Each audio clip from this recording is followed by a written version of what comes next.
श्री गुरुदेव भगवान श्री विद्यासागर जी महाराज की, आचार्य समय सागर जी महाराज की।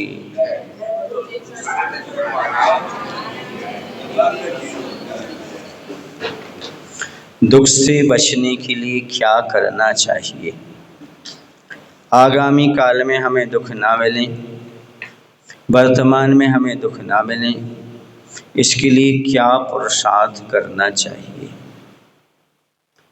यानी दुख से बचने के लिए कर्मोदय में समता रखना पड़ेगी, तभी जाकर के हम दुख से बच सकते हैं। कर्म का उदय आ रहा है, उसमें समता रखो, हर्ष विषाद मत करो, तो आप दुख से बच जाओगे। और ये कर्म का उदय आपने राग द्वेष किया, हर्ष विषाद किया, तो दुख से कभी बचने वाले नहीं हो।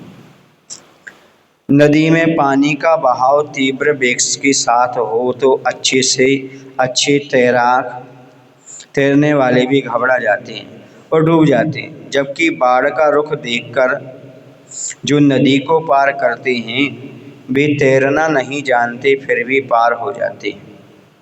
यह निश्चित है कि जो तैरने की युक्ति जानते हैं वे बच जाते हैं। पानी के प्रवाह की तरह कर्म का प्रवाह हमेशा चलता रहता है। उस प्रवाह में ज्ञानी जीव अपना पुरुषार्थ करके प्रवाह से बच जाता है।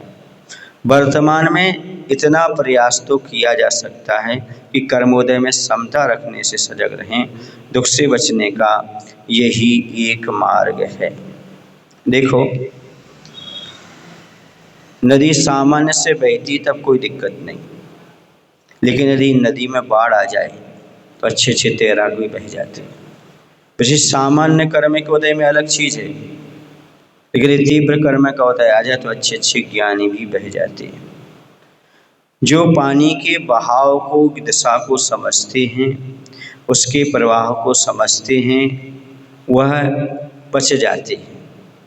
वैसे कर्मोदय के प्रवाह को जो समझते हैं उसमें समीचीन पुरुषार्थ करते हैं, अर्थात कर्मोदय में समता रखते हैं, सजग रहते हैं, वही संसार में दुख से बच जाया करते हैं।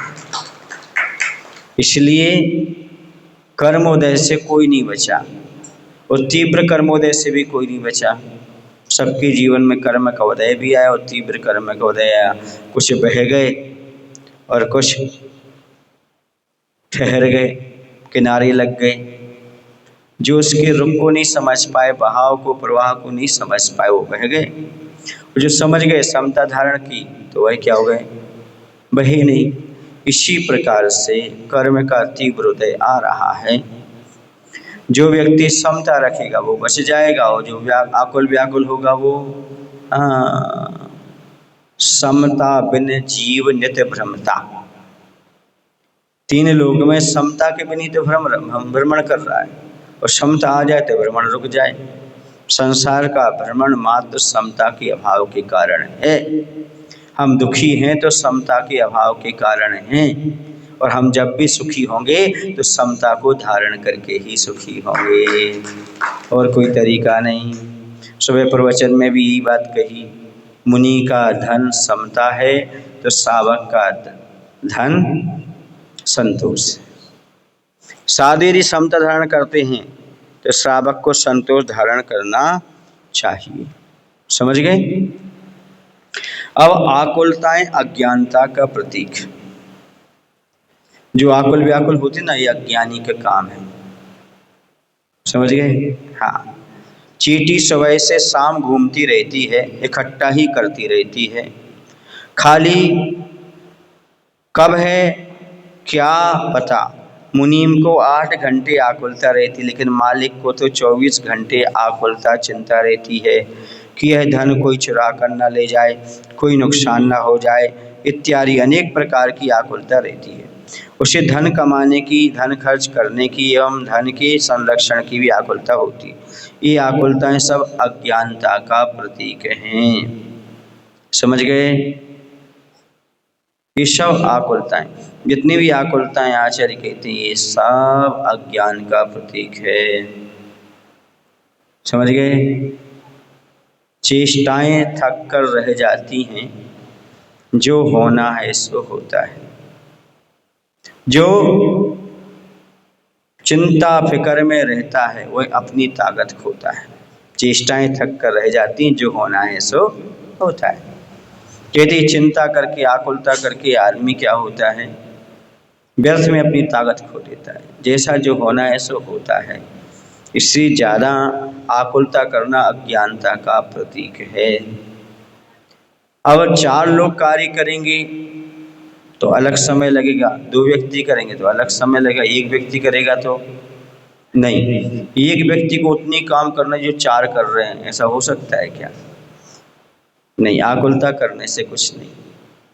ये सब आकुलता जो है ये अज्ञानता का प्रतीक है। इसलिए आकुल व्याकुल मत हो। पुरुषार्थ करना अलग है और आकुल व्याकुल होना अलग है, परेशान होना अलग।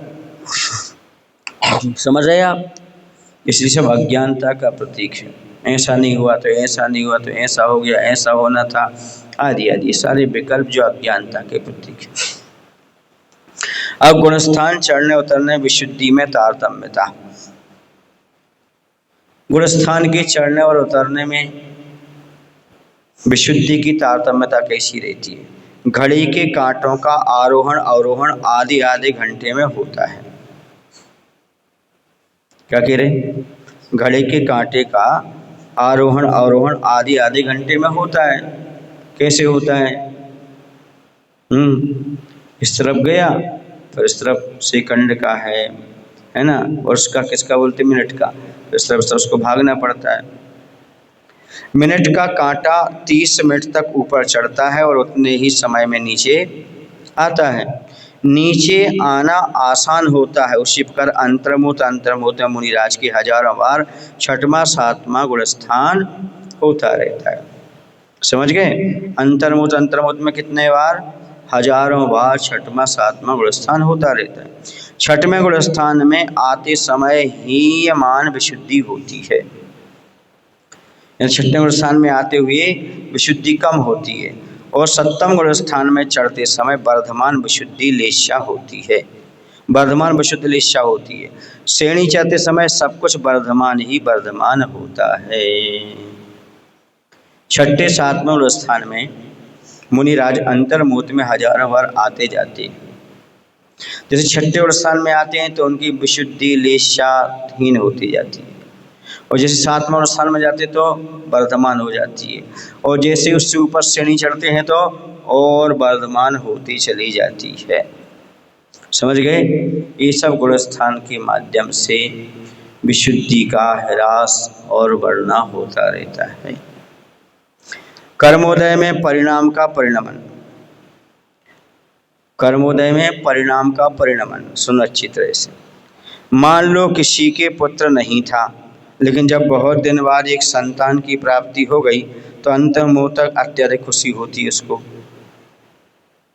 ठीक है ना? किसी का संतान नहीं थी, अब संतान की उत्पत्ति हुई, बहुत खुशी हुई अंतर्मुत, लेकिन उसके उपरांत उसकी चिंता प्रारंभ हो जाती है कि इसके लालन पालन पोषण शिक्षण आदि के लिए धन की आवश्यकता होगी इत्यादि। उससे पुत्र जन्म के समय जो खुशी हुई थी, जो सुख की घड़ी प्राप्त हुई थी, वह पुनः कभी प्राप्त नहीं होती। प्रथम समय की खुशी अव्यक्त होती है, वह दोबारा नहीं आती। वह अल्पतर और भुजगार रूप हो जाती है। अल्पतर माने कम से कम होना, भुजगार माने उसका बढ़ते चले जाना। उसी प्रकार जीवन में प्रथम बार जो विशुद्धि की घड़ियाँ आती हैं वे पुनः प्राप्त नहीं होती। ये विशुद्धि और संकलित रूप परिणाम कर्मोदय में अनिवार्य रूप से होते रहते हैं। जो साधक इस कर्म प्रकृति का श्रद्धान करता है तो संकलित विशुद्धि के संदेश स्थान को जानकर पुरुषार्थ करता रहता है। मायना समझिए आप? मायना ये हुआ यहाँ पर विशुद्धि और संकलित रूप परिणाम कर्मोदय पर भी आधारित है। कर्म के उदय से भी संकलित विशुद्धि होती है। अब कभी कर्म का उदय अच्छा भी होता है, कभी बुरा भी होता है। जो साधक उस कर्म प्रकृति का श्रद्धान करता है वह संकलित विशुद्धि के संधिस्थान को जान करके पुरुषार्थ करता रहता है, अर्थात वह कर्मोदय में अपनी विशुद्धि को कम नहीं करने देता। पुरुषार्थ करता है उपासक, कर्म का उदय पर हमारी विशुद्धि कैसी नहीं होना चाहिए, कम नहीं होना चाहिए, क्योंकि ये कम बेशी कर्मोदय में भी होता रहता है, क्योंकि परिणाम का परिणमन चलता रहता है। किसमें? कर्मोदय में परिणामों में परिवर्तन आता है। तीव्र कर्म के उदय में भी अधिक से अधिक परिवर्तन हो जाता है। सामान्य तो होता है लेकिन तीव्र भी हो सकता है। इस संश्लेषण विशुद्धि में भी अंतर हो जाता है। क्या होता है, जो दीक्षा लेते हैं ना, उस समय जैसे परिणाम हैं ऐसे जीवन भर परिणाम नहीं रहते। जैसे ही बताए ना, पुत्र की उत्पत्ति हुई, कुछ समय के लिए खूब आनंद आया, फिर बाद में उसके संरक्षण के, पढ़ाई लिखाई के, शिक्षण के विकल्प पैदा हो जाते। इसी प्रकार दीक्षा लेते समय जो विशुद्धि रहती है, फिर जीवन भर वैसी विशुद्धि बनी रहे ऐसा कोई नियम नहीं होता। कर्मोदय में सब परिवर्तित होता रहता है। देखो, कुछ लोग कहते दीक्षा के बाद इच्छाएं समाप्त हो जाना चाहिए, पर ऐसा नहीं है। विषय आशा बसाती तो शब्द आया है, विषयों की आशा के वशीभूत नहीं होते, पर विषयों की आशा ही नहीं होती ऐसा नहीं कह सकते। इच्छा नहीं होती ऐसा नहीं कह सकते। पूछो क्यों? क्योंकि यदि इच्छा समाप्त हो गई तो तपस्या कैसे होगी? इच्छा अनुरोधा तपः। समझ रहे आप लोग कि नहीं?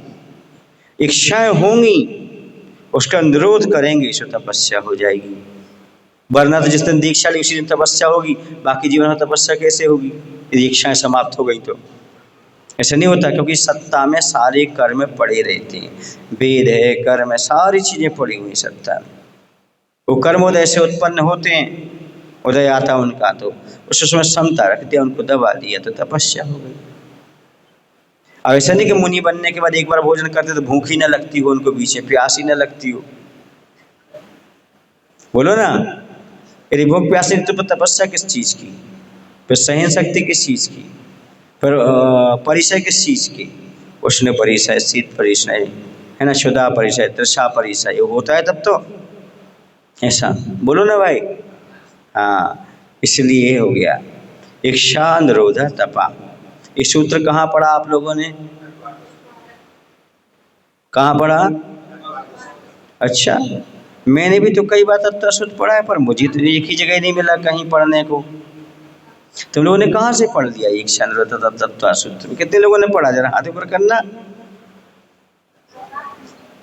ये तत्व सूत्र का सूत्र नहीं है, वहां पर तपसा निर्जराचे ऐसा सूत्र आया है, सुन रहे ना? तपसा निर्जराचे अर्थात तपस्या से संवर और निर्जरा दोनों होती, सूत्र आया है। ये राजवार्तक आदि में खोला गया है, सुन रहे हैं, सर्वासिद्धि आदि में। लेकिन तत्व सूत्र मूल सूत्र नहीं है। कौन सा? इच्छा निरोधा तपा। समझ गए ना? किसी से ही पूछे, ये बोलता है कि ये हमने तत्व सूत्र में पढ़ा है। अब एक बार और पढ़ लेना अच्छे से, ठीक है ना? हाँ, कहीं भी ये सूत्र किस में नहीं है, तत्व सूत्र में नहीं। तो यहाँ पर क्या कहा जा रहा था? बोलो, क्या कह रहे थे आप? बोलो। विशुद्धि की बात कह रहे थे। किसकी बात कह रहे थे? विशुद्धि की बात। जीवन भर एक सी विशुद्धि बनी रहे ऐसा कोई नियम नहीं होता। कर्मोदय में उसका परिवर्तन होता चला जाता है। इसलिए कर्म के उदय में क्या रखना? समता। याद रखो, कर्म के उदय में दो काम हो सकते हैं, गाफिल हो सकते हो और सावधान भी हो सकते हो। दोनों चीजें हो सकती। सावधान हो गए तो बच गए और गाफिल हो गए तो चले गए। अब आपको पता है कर्मोदय में कैसे कर सकते हैं? कितने लोगों ने एक जो करेला बनाया है, करेला खाया तुम लोगों ने? करेला कितना कड़वा होता है। सीधा ला के बाजार से खा सकते हो क्या? फिर उसे कौन से पानी में डालते हो? नमक के पानी में डाल देते हैं। किस में डाल देते हैं? नमक के पानी में डाल देते हैं। कुछ समय तक नमक के पानी में करेला डला रहता है। समझ गए क्यों डला रहता है वो? ताकि उसकी कड़वाहट पानी और नमक के साथ धुल जाए, कम हो जाए। फिर उसका बघार लगाते किशमिश के साथ, छुहारे के साथ, इमली के साथ, गुड़ के साथ, है ना। फिर कहीं जाकर वो खाने योग्य होता है। कौन? करेला। ठीक है ना। ऐसे ही तीव्र कर्म का उदय आ रहा आपके पास, क्या आ रहा है? असहनीय है वो करेला जैसे, पर 6 आवश्यक रूपी नमक के पानी में डाल दो। किसमें डाल दो? किसमें डाल दो? 6 आवश्यक रूपी नमक के पानी में डाल दो। सुन रहे ना? समय समय पर उपवास, व्रत आदि छुहारा लगाओ, कर्म का उदय सेवनीय हो जाएगा, भोगनीय हो जाएगा। समझ? सीधा खाओगे तो कैसा लगेगा? कड़वा। ऐसे कर्म का उदय सीधा आएगा तो इसलिए पूजन करते रहो, दान करते रहो, ताकि कर्म का उदय आए तो ईयू ना कहना पड़े। समझ गए ना? दद्दा बहू बचा लो, क्या होगा, कैसा होगा, ऐसा ना कहे तो सहनीय हो जाए। समझ गए? हाँ। अब देखो ये सहनीय हो गया। कुछ लोग असहनीय बना लेते हैं कर्म के उदय को। कर्म का उदय नॉर्मल है, उसे असहनीय कैसे बना लेते हैं? पाप करके। कैसे? बेसन खट्टा नहीं होता। क्या नहीं होता? बेसन। लेकिन जब बेसन को आप घोलते हो, घोलने के बाद क्या करते हो? उसमें क्या मिला देते हो? नींबू है, अमचूर है ना। अमचूर की कड़ी बनाते कि नहीं बनाते? कचरिया की भी बनाते हैं। हाँ, ये डाल लेते हैं ना, आंवला, है ना। क्यों डाल देते हैं? बेसन खट्टा नहीं तो क्या बना दिया तुमने? खट्टा बना दिया। ऐसे ही कर्म का उदय इतना कड़वा नहीं था, पर आदमी ने पाप कर रहा उस समय, पाप में लग गया। जो कर्म का उदय तो और क्या होता है? तीव्र फल देने लगता है। समझ आ रहा है ना? इससे कर्म उदय में या तो उसको बढ़ा लो या फिर उसको कम कर लो, आपके ऊपर डिपेंड है। यदि आप पूजन आदि कर रहे हो तो सामान्य से निकल जाएगा, और पाप में लगे हो तो और तीव्रता के साथ आएगा। इतना पुरुषार्थ और असावधानी की जा सकती है, इसलिए आप असावधानी ना करें, पुरुषार्थ करें। 6 आवश्यक रूपी नमक के पानी में धोएं, उपवास, व्रत, नियम आदि छुहारे के साथ कर्मोदय के करेले को खाने का प्रयास करें। समझ गए? अब अगला दृष्टांत आता है।